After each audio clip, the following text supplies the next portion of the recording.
أعتقد بأن التوفر على إعلام إلكتروني ناجح يعتمد على الصورة. قناة نور ويب تي في حريصة على أن تكون في قلب الحدث وأن تكون أيضا حاضرة في تداعيات ما بعد الحدث.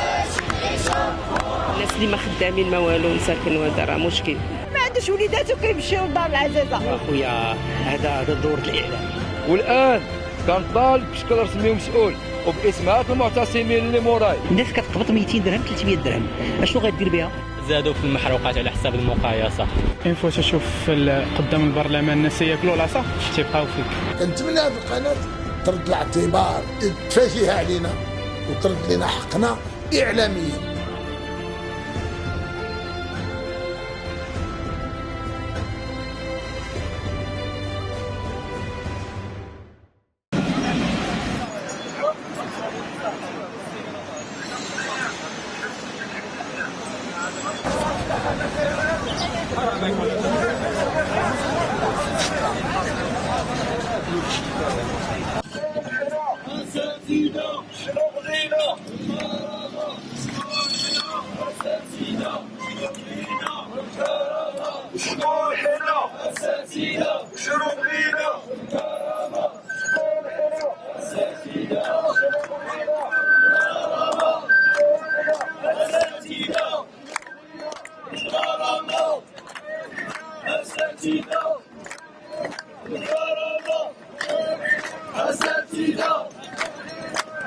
نحن كمن اعلام نطالب الترقيه الفوريه للاساتذه حامل الاجازه فوج 2012 كمن نعلم ان هذين الفوجين تم اقصائهم من حق الترقي المباشر على غرار الافواج السابقه 2010 2012 وكذلك افواج التي سوف تتخرج ابتداء من 2014. نحن في التنسيقيه نطالب بتحقيق هذا المطلب الاساسي العادل والشرعي لهذين الفئتين. نحن مستمرون في نضالاتنا من بعد سنتين من النضال، اكثر من 10 محطات نضاليه. الان دخلنا في اضراب مفتوح، اضراب لا عوده، اضراب ان نكون او لا نكون، اما ان ننال حقنا العادل والمشروع هو الترقي بالشهاده على غرار جميع الافواج، او لن نعود من شوارع الرباط. هناك عزيمه واصرار عند جميع المناضلين والمناضلات بانه اذ لم يكن هناك حل حقيقي صحيح يتم بموجبه تحقيق هذا المطلب لجميع الافواج دون قيود او شروط وبأثر رجع اداري ومالي، لن تكون هناك عوده لمقرات العمل رغم كل هذه الممارسات التي تمارس عليها من طرف هذه الحكومه الغير مسؤوله، سواء عن طريق العنف او الاقتطاعات او الاعتقالات. هذه الممارسات كلها لن تحد من عزيمتنا، وسوف نستمر في نضالاتنا الى حين تحقيق جميع هذه المطالب.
الاساتذه المجازون والمصريون لينددوا بالجريمه النكراء التي تعرضوا لها الخميس امام الموارد البشريه، حيث تم قمع واحد الوقفه سلميه بمختلف انواع الهروات، وتعرض مجموعه من الاساتذه 10 منهم لاصابات خطيره على مستوى الراس.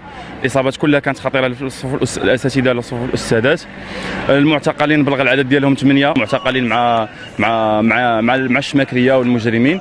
اليوم هنا المطلب ديالنا مطلب ساهل وبسيط، والحكومه تتعنت، حنايا تنتعجبوا لهذا التعنت ديالها. تندخلوا اليوم في تمديد الشهر ديال الاضراب، شهر من النضال في الرباط، شهر من العصا، من التضييق لا الاعلامي ولا المخزني. اذا حنايا المطلب ديالنا بسيط يتمثل في المطالبه بالترقيه اسوه بالافواج السابقه واللاحقه. كيف يعقل لفوجين، فوج 2012 و2013 ان تحرما هما فقط من الترقيه، يرقى الافواج اللي قبل منها والافواج اللي بعد منها.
الأساتذة حاملي الشواهد الجامعية إجازة وماستر يستنكرون ويستغربون كذلك كما يستهجنون في نفس الوقت إصرار وزارة التربية الوطنية على فهم الاستحقاق بمنطق المباراة، وحين يحدثوننا عن المباراة فهي بمنطق الإقصاء وبمنطق الحصيص كذلك، أي بمنطق يساند أو يدعم رؤيتها للملفات الاجتماعية.